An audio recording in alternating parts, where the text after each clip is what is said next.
There is a common assumption in personal finance that large decisions are what shape long-term outcomes, that major purchases, career choices, or investment strategies are the primary drivers of financial direction. But in reality, much of the system operates beneath that level, in the space of small, repeated decisions that rarely feel significant in isolation, yet quietly accumulate into structural consequences over time. At the individual level, small expenses are almost invisible. They are often framed as harmless, manageable, or even necessary for maintaining comfort and routine. And because each one exists below the threshold of concern, they are rarely analyzed with the same scrutiny as larger financial choices, which creates a psychological blind spot where repeated behavior goes largely unquestioned. This is not because people are unaware of spending, but because the brain is designed to prioritize immediate experience over abstract future impact, meaning that a small expense today feels concrete and justifiable, while the cumulative effect of hundreds of similar decisions remains distant and difficult to fully internalize, which allows patterns to persist without resistance. Over time, these patterns begin to form a baseline, a default level of spending that defines what feels normal, and once something becomes normalized, it no longer feels like a choice, it feels like a requirement, which is where control subtly shifts, because behavior that once required a decision now operates automatically. From that point forward, income is no longer evaluated in isolation. It is filtered through this baseline, and instead of asking how money can be directed, the system begins by allocating resources toward maintaining existing patterns, which reduces flexibility before any intentional decision is even made. This is where the structural effect begins to appear, because when a portion of income is consistently absorbed by small, recurring expenses, the remaining capacity becomes constrained, not dramatically,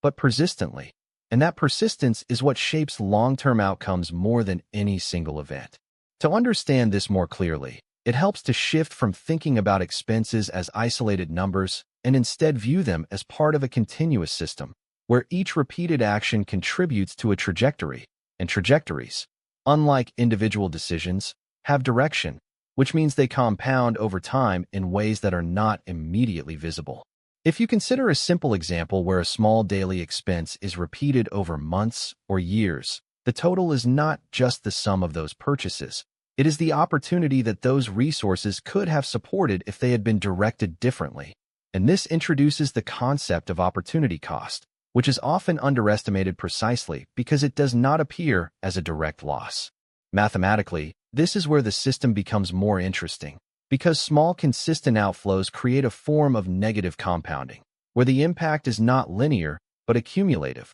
especially when those same resources could have been placed in environments where time amplifies their value instead of reducing it. For instance, a modest daily expense, when extended across a year, becomes a meaningful sum, but when extended across multiple years and adjusted for potential growth, the difference becomes even more pronounced, not because the expense itself was large, but because it was consistent. Consistency is what transforms small actions into structural forces, and in financial systems, consistency often matters more than magnitude, because large one-time decisions can shift position, but repeated small decisions determine direction, and direction is what ultimately defines where the system ends up over time. This is why many people feel that they are managing their finances responsibly while still experiencing limited progress, because their attention is often focused on avoiding major mistakes, while the smaller, more frequent patterns continue to operate unchecked, gradually shaping the overall structure.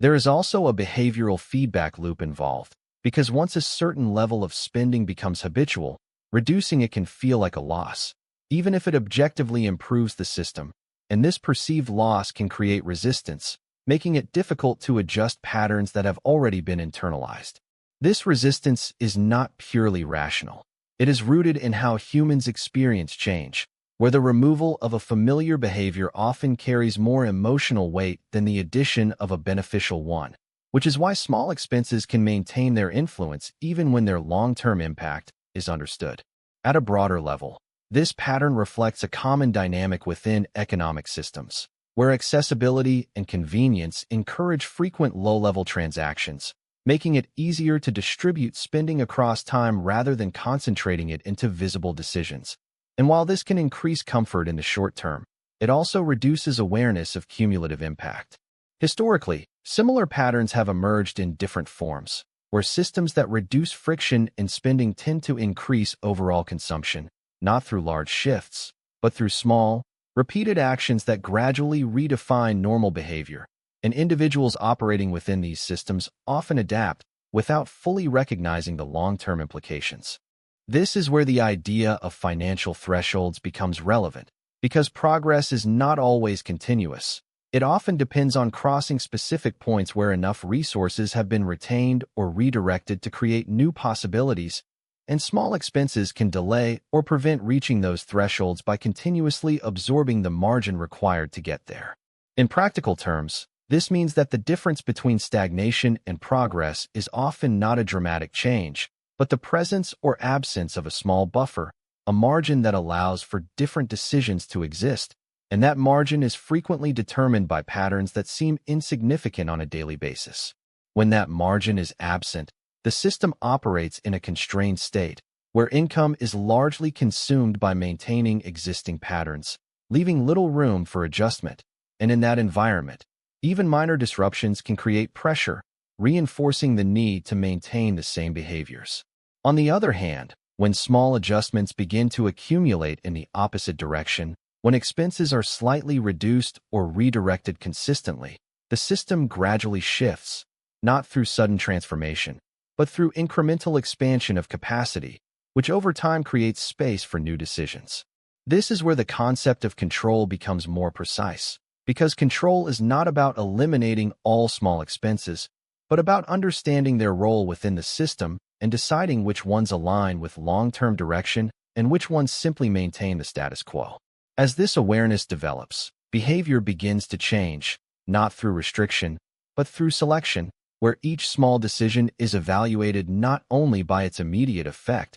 but by how it contributes to the overall trajectory. And this shift, while subtle, has a compounding effect of its own. Over time, the system begins to reorganize. Patterns that once operated automatically are replaced with more intentional ones, and the baseline itself begins to shift, creating a new normal that supports rather than constrains progress. This transition does not require perfection, nor does it demand the elimination of all non-essential spending, but it does require consistency and direction, because it is the repetition of aligned decisions that gradually alters the structure of the system. At the identity level, this represents a move from passive participation to active design, where financial behavior is no longer something that happens in the background, but something that is shaped deliberately, even in its smallest components. And as that identity shift takes hold, the influence of small expenses begins to change, not because they disappear, but because they are integrated into a system that has a defined direction,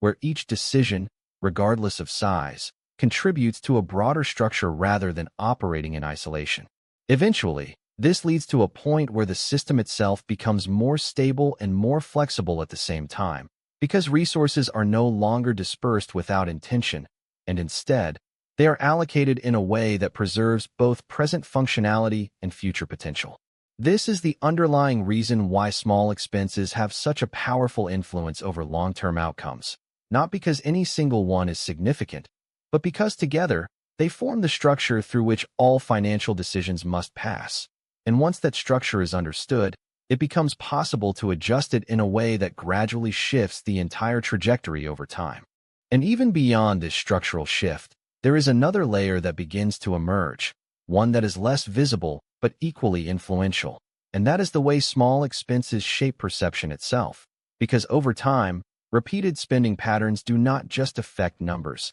They influence what feels affordable, what feels justified, and what feels out of reach, subtly redefining the boundaries of decision-making without any explicit awareness. This perceptual shift is important because it creates a feedback loop where behavior reinforces belief, and belief in turn reinforces behavior, meaning that if small expenses consistently absorb available resources, the idea of having surplus begins to feel unrealistic, even if the underlying numbers suggest otherwise, which limits the range of options that are even considered. In this way, small expenses do not just reduce financial capacity, they reduce perceived capacity, And this distinction matters because decisions are made based on what feels possible, not just what is mathematically possible, which means that even when opportunities exist, they may not be acted upon if they fall outside of that perceived range. From a systems perspective, this can be understood as a narrowing of the decision space, where the set of viable choices becomes constrained not only by actual resources,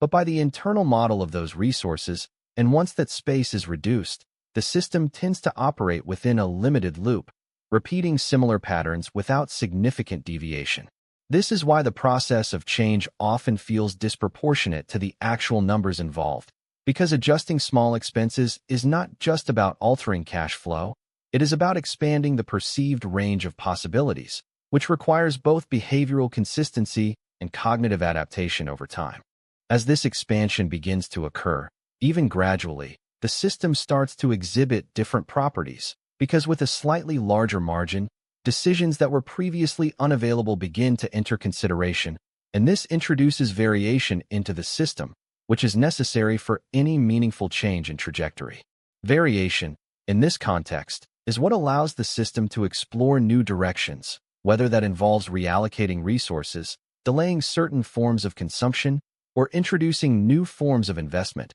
And while each of these shifts may appear small, their cumulative effect is what ultimately changes the path of the system. At the same time, it becomes clear that not all small expenses are equal in their impact, because some contribute to maintaining functionality or well-being, while others simply persist due to habit or convenience. And distinguishing between these categories is part of developing a more refined understanding of how the system operates. This refinement does not require rigid control, but rather a gradual alignment, where spending patterns are adjusted in a way that supports both present stability and future flexibility, which is a balance that must be maintained rather than optimized in a single direction. Over longer periods, this balance becomes easier to sustain, not because the system becomes simpler, but because the patterns themselves become more aligned with the desired trajectory, reducing the friction between intention and behavior, and allowing progress to continue with less resistance.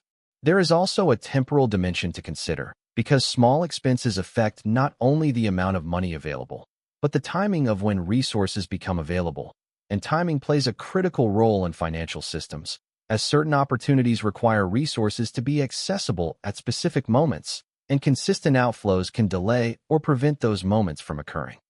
This introduces another form of opportunity cost, one that is tied not just to total value, but to timing and sequence, where the absence of available resources at a critical point can alter the entire trajectory, even if the total amount of money over time remains similar. Understanding this helps to explain why small, consistent adjustments can have outsized effects, because they influence both the accumulation of resources and the timing of their availability, which together determine what kinds of decisions are possible at any given moment. At a broader scale, these dynamics mirror larger economic systems, where patterns of consumption, saving, and investment interact over time to shape overall outcomes. And just as small changes in individual behavior can alter personal trajectories, aggregated patterns can influence systemic trends, reinforcing the idea that these mechanisms operate across multiple levels. As the system continues to adjust, there is a gradual transition from unconscious repetition to conscious structuring,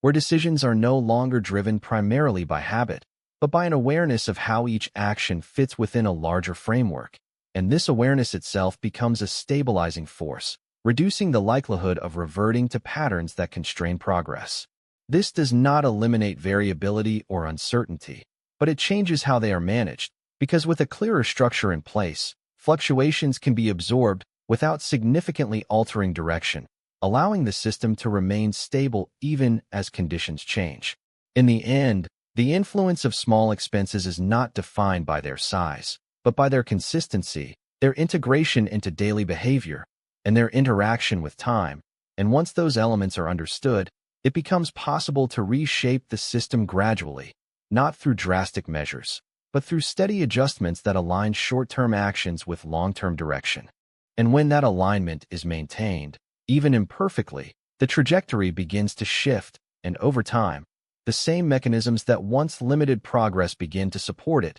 demonstrating that control was never about eliminating small expenses entirely, but about integrating them into a system that moves consistently toward a defined outcome. And when viewed from that perspective, one final distinction becomes clear, which is that control over small expenses is ultimately a question of attention rather than restriction, because what is consistently noticed can be adjusted, and what remains unnoticed tends to persist, reinforcing existing patterns without deliberate intention. This is why awareness itself functions as a form of leverage within financial systems, as simply observing patterns over time begins to interrupt automatic behavior, creating space for small but meaningful adjustments that compound in the same way the original patterns once did, gradually shifting the structure without requiring abrupt change. As this awareness stabilizes, decisions become less reactive and more sequential, meaning each choice is made with some reference to the previous one and its impact on the overall system,